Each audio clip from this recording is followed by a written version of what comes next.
It's a new podcast from the Mac Observer. We look at digital media and Apple in that kind of world. And today, I'm really excited to be joined by Zoe Kleiman from the BBC. She's a tech reporter at the BBC here in London. And neither of us have been to CES this year, but there's been a lot to discuss and there's a lot of different issues to get into. So I'm really glad that you could join me, Zoe. Hi, thanks for having me. So we thought we'd do a little bit of inside baseball today because journalism, it's fair to say, in the last 10, 12 months has looked a bit different. The fact that we're both doing this from our home, you're not in a Swish BBC studio, tells us that the world is a little bit different. How, just for listeners who maybe don't know how, or wouldn't have had to worry about how a newsroom would work, how has that experience been? I think what was amazing was how quickly it happened. Yeah. You know, that suddenly it was fine for, and indeed expected, that you would be on the national news from your living room or, you know, recording audio under the duvet in your bedroom. Now, if you are a sort of jobbing now reporter, the secrets come out. Oh yeah, well, you know, any excuse. You've been hiding in your clothes walk-in wardrobe or something, have you, with a microphone? I wish I had anything as grand as that, Charlotte. I think, you know, as a jobbing reporter, I'm kind of used to doing things like that, to filing wherever I am. You know, you're thinking about trying to get the best sound. You're sort of thinking about your surroundings. If you're doing a live for TV, what does it look like behind you? You know, you know, you got any children going to come dancing into the room? Yeah, I mean, generally in the old days, they weren't in work with me very often in the BBC newsroom. And now I feel like I'm only ever alive away from my children becoming stars of the show alongside me. Actually, to be fair, they also have adapted really, really well. And they understand now, you know, they're only small, but I've sort of said to them, you've got to be ninjas. You know, when mummy's doing the news, you've got to be a ninja and you've got to be super silent. And they have got it. They're really good. Horribly helped by the fact that they've got tablets and they go upstairs and play, I'm sure, the most awful freemium games they can possibly find. And I don't know what they're doing. Listen, wait till you get that bill from whatever app store they're on. You'll soon find out. Yeah, I'm sure that is only a matter of time. But I guess, you know, that kind of pivot from, no, we want you in the studio, to actually, no, we need you to be at home and we expect you to be at home, happens very quickly. And I think the audience also was very tolerant of it, weren't they? You know, it's become a funny thing to look at people's bookcases and to sort of get a little insight into their homes. And there is a part of me that sort of thinks, I never expected... zooming in on the one behind you, don't worry, Zoe. Oh, good. Yeah, you can have a look. There was a part of me that was like, you know, this is actually my home. This is my lounge that you can see right now. And I never intended it for it to be a TV set, right? So I've got these fairy lights behind me. I just like them. I think they're pretty. I have them up all year round. I've had them for ages. And then suddenly I've got people commenting on whether or not they like my fairy lights. And a bit of me was like, well, do you know what? It's not like I've got into work and put them on Hugh Edwards. You know, this is my lounge and my wall and they're staying. I mean, so for our American listeners, Hugh Edwards is a wonderful Welsh BBC newsreader, news anchor. Yes, he's an icon. Very iconic. The idea that him or one of his colleagues, Simon McCoy, would have fairy lights on them is just a thought we can all enjoy. It would be a hard sell. It would be a hard sell, admittedly. But, you know, it's kind of weird how... I'll suggest it. It's kind of weird how suddenly people feel like, you know, they can comment on my decor. Yes. And I'm getting affronted by this. And actually, to be fair, I'm presenting it to them, aren't I? You know, here it is. Why should you not comment on it? This makes me think of something quite... I find interesting anyway, that actually kind of, as you say, jobbing reporters, as you described yourself, have sort of ended up dealing with the same aesthetic and the same issues as kind of social media influencers, where everything is about how their home looks, how their life looks. And it just occurs to me that's quite an interesting kind of collision that's happened over the last few months, that actually suddenly, you know, in the way that influencers wanted to let you into their life and reporters always like, please go away, I'm not in the newsroom anymore. And now actually neither group has a choice but to do that. Yeah, I mean, this has become my studio. Right. This room, you know, has become my studio. And It was never intended. It's kind of, what you can see and what I can see. I've got this laptop. I've discovered the perfect height. It's on 3 different boxes. One is a box that my child's scooter came in. One is an advent calendar that had little bottles of gin in it. More of that later. And then there's another sort of little box that it sits on. And this is the perfect height. And I've got like an angle poise, looking at me, and then all around me that you can't see is the detritus of my family home. If any studio manager worth their salt would have an absolute fit if they walked in here. But it is amazing how the media industry has adapted to things, and it's actually, the news has adapted in a way that big budget streaming just hasn't been able to. So you could pick whatever streaming platform you wanted really, and you would find a show that has been delayed, held up, still not happening, having to be redone because they simply can't get people on set. And there was a funny thing here in the UK where the sort of extent soap operas were going to keep people safe, and there was all sorts of I think there was included, it might have even been EastEnders on the BBC, that involved actually bringing in actors' partners for kissing scenes and stuff, so that they weren't kissing someone outside their bubble. Whereas actually the news, you're kind of just like, okay, I've got a mic, I bought my ring light off Amazon like everyone else, here I go. I think there is a sort of expectation, I'm a journalist, I'm not an actor, I'm not an influencer, I'm not trying to be, I'm not trying to give you Hollywood production, I'm just trying to tell you what's going on.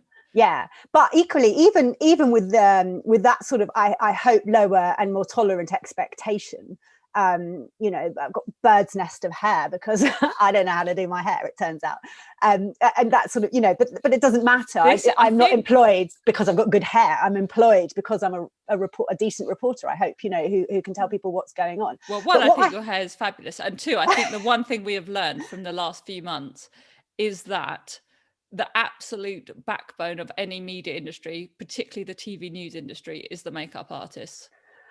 Oh yes, it's been an interesting experience, hasn't it? Sort of seeing the attempts heroic of others. I think is downplaying. Absolutely, and I think what I personally have learned as well is actually the little things that you do for TV that I have, in all honesty, taken for granted my whole career are really hard to get right. So I did a story a couple of months ago. I did a video about this packaging scam that's targeting people who are Amazon customers, and that stuff arrives that they didn't order, and it's all part of this review scam. Yeah. It's called brushing, and it happened just as lockdown hit, and they wanted this video, and suddenly I couldn't do anything. Nobody could come and film me. I couldn't go and film anybody else. I'd managed to do a couple of interviews. I'd gone into work to do a couple of interviews. So we had those in the bag, and they'd been filmed at work at the BBC. So they looked decent. But the rest of it was down to me. And it was so simple. We were like, we've got to keep this really simple. And I filmed some packages. I tried to do like a locked off shot of packages mounting up on a doorstep and then ringing the doorbell. It took me about 2 hours, to get it right, because actually it's really hard. And you've got, I'm doing it on my phone as well. I've got a tripod that's a bit flimsy, so it's kind of waving in the wind a bit, and then turns out being a cameraman's also difficult. Well, it turns out that trying to ring a doorbell and keep your hand steady enough to ring the doorbell, you can't do that. Yeah. It took me so long, and I was like, this takes a camera operator 10 minutes, and here I am 2 hours later, I'm getting really cross with it, and I'm sending it to my producer and my editor, and I'm like, it's okay, do you think you can do it again? I'm like, I don't want to do it again. No. And that was just a tiny 5 second. Yeah, you go and do it. That was just a tiny kind of, in the end it was, I think it was 5 seconds of footage. It was nothing, and yet somebody who doesn't know how to do it professionally, and also obviously I don't have that kit, I'm not a camera operator, I don't have all of that kit, so I'm using what I have, and while the tech is good, as ever, it's the operator error that lets you down, isn't it? And again, it leads to a couple of points. One, all I can think of is YouTubers and now people on TikTok and those kind of things who do seem to pull off these amazing production values, people who are certainly worryingly much younger than me, and seem to be pulling off these quite technical bits of editing and production, and you're just like, how? And you're right, when I do videos for here at the Mac Observer and stuff, you end up fiddling around with all sorts of things. And actually, whether it's an iPhone or, rival models and stuff, we've all kind of expected to become camera operators. And I think that is one of the things that is that's never going to change now, is it? I think, make it whatever you want to think about this sort of the influencer crowd and that industry. What they're producing is a full-time job. I don't know if you know any, I've hung out with a couple and, they'll spend 2.5 hours getting the right shot. And that shot will be amazing and won't look necessarily polished, but is.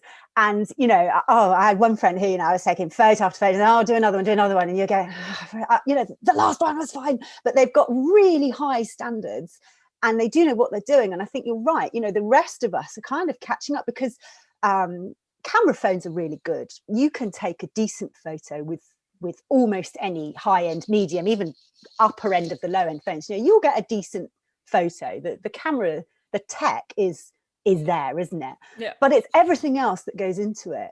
And it looks easy, but it isn't. No, and Apple, I mean, when you talk about the actual hardware, Apple makes a big play there was just a video the other day of, young filmmakers basically with a couple of decent tripods, and I think they were using a 12 Pro or 12 Pro Max, iPhone 12 Pro Max, basically making very, very high quality shots because they were the kind of operators that knew how to get the best out of that, whether they were doing stop motion animation or running around with it out in the wild, those kind of things. And it will be interesting to see, actually, and I suspect we know the answer, whether those themes continue. I wonder, as there's so many, for example, you report on tech for all different aspects of tech, and actually, I wonder, there are so many tech YouTubers and tech influencers. Do you see them almost as a direct competitor to the output you're putting out, or is it all just part of the same ecosystem, just trying to give people information? Yeah, I don't see them as competition at all. I mean, I think they have the time and the skill sometimes to do stuff that we just wouldn't have the time to do. That they do amazing teardowns of devices, don't they? I think it would be very unusual for us to be able to do something like that. It would be a huge production. Yeah.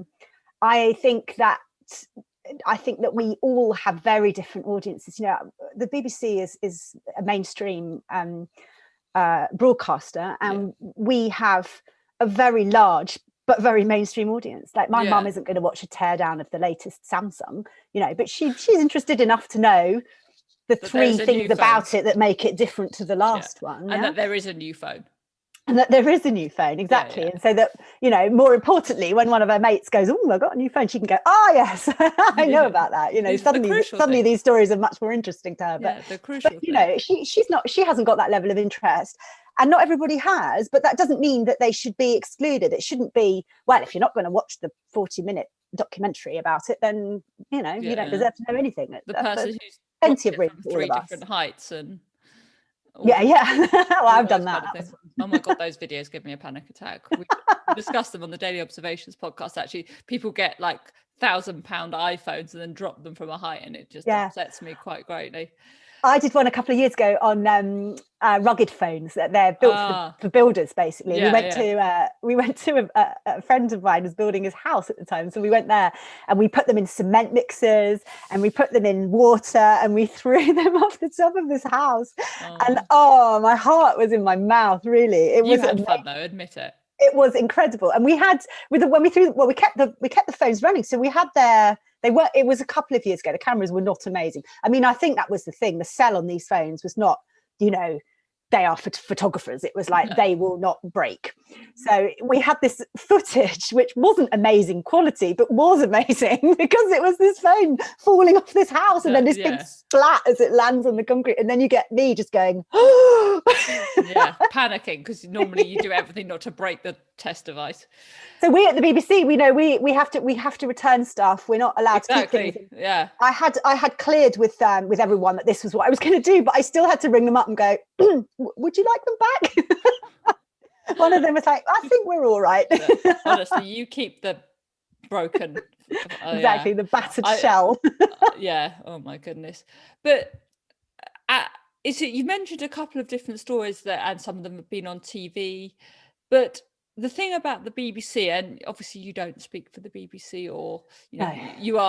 you are Zoe Kleiman, the reporter, but your stories as a reporter have to appear on a multitude of different digital platforms, and that, it's not just, like when you write for a newspaper, you normally write some copy, maybe it goes online, maybe it goes in print, maybe it does both.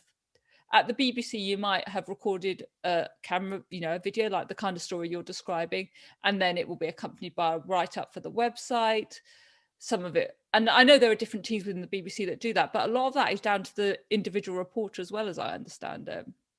And how does it work, kind of literally preparing this content for different platforms? So I can only really speak for myself here, but I have always been a multimedia reporter, I guess, kind of before it was fashionable. In the sense everyone that else had a choice. I didn't have a name for it, but in the sense that I would have a story, and I would do it for whoever wanted it. So primarily online is always your biggest customer, if you like, because there's always space for stuff online. And then TV is the hardest to get, and it's the most effort, and it's the smallest, in the sense that you end up with about 2 minutes of video. And in the old days, you would just stick that video on the net and go, there you go, there's a video. Well, that just isn't good enough anymore. There's very different techniques for storytelling online and storytelling on the telly, and so we do it sometimes, and we'll certainly clip up something that's newsworthy. I think the difference between us and the influencers, if you like, is like, what makes something extraordinary? It can either be because of the high production and the brilliant storytelling, or it can be because it's an incredible bit of footage. And some of the most astonishing, that we call it the moment when videos, some of the most astonishing videos will be caught on someone whose hand is shaking because something's happening in front of them, and they're running away, or they're about to run away, or they're just watching something so astonishing, like I don't know, in the summer, I think it was it the summer that, sorry, time is like going into one for me, but whenever it was, we don't worry about time on this show, it's timeless. Whenever this thing happened, there was a ferry that no, I don't even think it's a ferry, the massive cruise ship actually that went into a wall. Do you remember that? And that was the most extraordinary bit of footage. It was only 15 seconds, I think, and it was not well shot, particularly, I mean, well done to whoever did it, but you know what I mean? There didn't happen to be a cameraman capturing that. It was whoever was there. Civilian. But the most extraordinary footage, and told that story. And so it didn't matter. Nothing else mattered about it. So, that is always going to get on, isn't it? Yeah. And we've always had things like this with kind of natural disasters, and there's always the person who's there waiting in their home as the hurricane strikes, and those kind of things have existed for a long time. But you're right, the process of presenting that and producing that for a whatever platform is different. So, the words you would produce to that are different to the video. Oh, sorry, I completely forgot what we were talking about, didn't I? I got so distracted by cruise ships and walls. So just to sort of round off, so you're different storytelling for different platforms. So TV is very tight discipline, but you need a lot of pictures. You always need more footage than you think you need for telly. Radio is much more conversational, like we're chatting now, but you have to create the picture. I can't show you that video of the ship hitting the wall. I've got to explain to you what it looks like, and so it's more kind of evocative, I guess, and requires a different sort of narrative. You wouldn't bother. I wouldn't sit on the telly telling you what that ferry looked like. The cruise ship. I would just go, look, this happened. Yeah, you don't need to do both, but you need to do one or the other.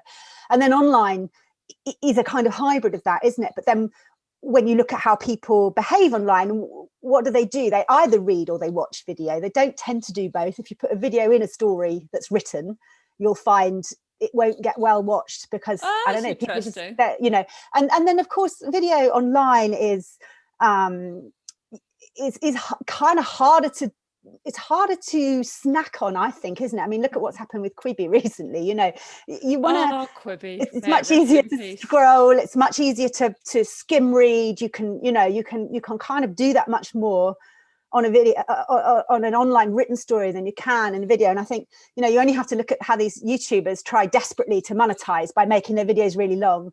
And all that happens is that everyone's sort of going through that timeline going, where is the bit where, you know, you tell me how to put that nail in that wall. I don't care about the preamble. I know what you're doing, but, you know, I need the bit. Yeah, I want the 2-minute version, not the 25-minute version. Exactly. I'm so pleased you mentioned Quibi. I feel like it hasn't got enough attention since this show started. It holds a special place in my heart because I feel like the whole of this kind of pandemic process I've reported on the rise and fall of Quibi, and now so I'm very pleased you mentioned it. But and then you should get a golden arm as a reward, I think, for covering it from start to finish. Just remembering that it just existed. And you know, TikTok is the same kind of thing. Scroll. Twitter, social media, all those kind of things is exactly the same. And we were just talking off air because you've done some reporting recently on WhatsApp, obviously owned by Facebook. There's been some controversy here in Europe over the fact that Facebook is, you know, the two platforms are becoming more integrated, which we were always told wouldn't happen because WhatsApp had pretty good end-to-end encryption. That worried people, and you know, people then all moved to Signal and crash Signal. But there was another element actually we were discussing with WhatsApp that you kind of uncovered in your reporting, which I think we don't appreciate in kind of the US, the UK as much, which is how for lots of people WhatsApp is their news service. Yeah, I think culturally, in lots of different countries. Yeah, culturally we use WhatsApp really differently in different countries around the world. And it's been really interesting to me. I mean, you know, my own experience is it's quite a personal platform in that I have small groups. You know, I'm a mum, you know, the mums in my kids' years at school, we're all in a WhatsApp group. You know, the neighborhood has a WhatsApp group. And it's small. I've got a family one, you know, they're all small, intimate. And I know that all the people, or most of the people that are on them. Whereas in South America, in Brazil, for example, you know, WhatsApp is like a channel, I guess, in itself. You might join a WhatsApp group based around your political beliefs, or you know, a pop band that you like, or whatever, and there'll be thousands and thousands and thousands of people on this group with you, and you'll all be talking and sharing information and chatting and whatever it is, you know, about your common interest, and of course everything else that springs up around that. It's a community, but it's become, as a result, much more of a kind of broadcaster, if you like. You know, we talk a lot about how it's a big concern how misinformation and fake news spreads within messaging platforms like WhatsApp that are encrypted, because of course nobody can see them, right? You know, it's reliant on people pushing back at things. It's much more hidden. Someone else in the group knowing that what is right and what is wrong, and pushing back at their peers, their friends, or, as you describe in some places, people they would never have met ever. Yeah, exactly. And therefore, whereas on Facebook, it might label, you know, you might see something pop up in your feed, but it will be labeled with a thing saying, we don't, you know, find out more about this, or this isn't true, or whatever. You know, it's harder for WhatsApp to do that. I think, I mean, anecdotally, I've noticed a couple of times there's a lot of memes and stuff flying around for me. And, you know, sometimes something will get forwarded and there'll be a little note saying this has been forwarded lots of times. Yes. And you kind of think, okay, but that's the only clue that they're able to give you, because of course they can't see what it is. No. So I think, you know, it's interesting to see. It's interesting to see WhatsApp used as a news channel and as a broadcaster in the way that, you know, here in the UK, I don't think we are there yet. I don't think we do that quite so much. But of course, Facebook's already said, you know, it's pushing this kind of privacy first. Ironically, some people might say, but it's pushing this privacy first thing. It wants to get people on messages. It wants to get people talking in small groups, which is great for privacy, but then there's an awful lot going on that nobody knows about, you know. Yes, Facebook, that well-known proponent of privacy and security? Well, the only thing I should say about that, even if you can't. Yeah, you can say. I don't know. I don't have an opinion about that, but I think the only thing I need to say about WhatsApp is all of this debacle about people coming off it and boycotting and everything else. I've had very long chats with WhatsApp about this, and essentially they are saying that they are changing their terms and conditions, but it doesn't affect the data that they share with Facebook. So the good news is they've been sharing that data with Facebook for ages. The bad news is they're not going to change it. So there's nothing coming up that's going to be any more intrusive than it currently is, and it doesn't include messages. No, yeah, because the whole thing that the sell of WhatsApp was always that it's end-to-end encrypted, which as fine, which is great if you and I are messaging each other, but actually if you're then sending news pieces maybe from less reliable sources than the BBC, if you're sending as you say, memes, that suddenly it becomes just another social media channel, and it gets you into the debate on, are these people platforms, are they publishers? Yeah, I mean, I think moves that you much more into that world, which is a very a question I've not seen anyone have a good answer to yet, certainly not in really. I mean, how do you police end-to-end encryption? You can't. But and the point is that you can't, and it's on, and we've seen different examples of Apple dealing with this, but WhatsApp is a really interesting one because that clearly is, and it's sort of perhaps the much more westernized way that we look through things, that we just say, oh, it's just your mum, and oh, you're just sending it to your brothers and sisters or aunts and uncles that are sending you silly nonsense, it doesn't matter.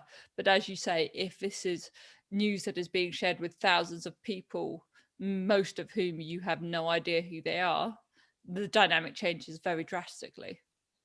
Yeah, it does. And I don't have an answer to that, but I think we're going to see this year a huge change in the regulation of social media. And perhaps we should be asking the question, should that include messaging platforms? Should it? Yeah. At what point do you stop being a private messaging platform and become a social media or a media platform itself?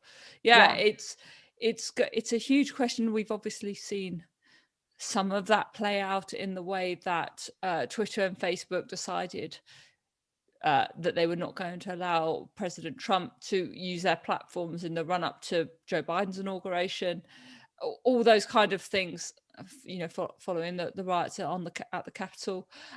So we have seen that. We've seen these platforms having to make what you and I as journalists would recognize as basically editorial decisions. Yeah, absolutely. And it's not yet clear that those people in Silicon Valley are ready to make editorial decisions, or because that's not how they started, and it's not clear whether they are equipped to do that. And actually, I think WhatsApp, I picked up on a bit in my book on fake news, but actually, I think your reporting showed that this has become a much more exacerbated issue, and it's only, and so I think this is going to be something we're going to have to watch in the kind of months and years to come. And actually, I suspect you're right that politicians and lawmakers in various countries around the world are going to start getting quite twitchy about this and start doing the classic politician thing of demanding something is done. Yeah, I mean, I think you're right. There's a lot of lobbying going on. The social networks are all sort of saying, yes, regulate us, please, but can we be involved in forming that regulation, which is kind of makes sense, doesn't it, for them? Of course, it's in their interests to shape this regulation that's going to affect them.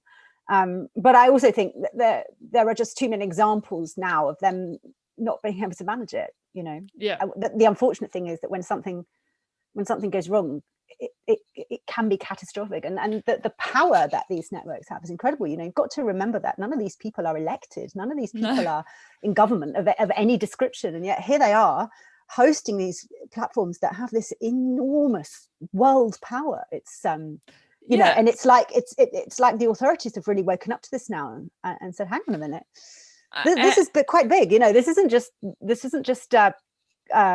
was Facebook? It was a thing for rating girls at girls college, in- wasn't yeah. it? You know, I mean, it is way beyond that, and I'm sure Certainly. that was not something that anybody foresaw. You know? No, which keeps it different from to bring the conversation full circle, which is why it is different from a traditional news outlet like the one you work for, or a news website, a specialist news website like the one I work for. That it's kind of just a mix of everything, and the experience is different for everybody as well. Like the experience, my Facebook experience and my Twitter experience and my WhatsApp experience is different to yours, and the information I get.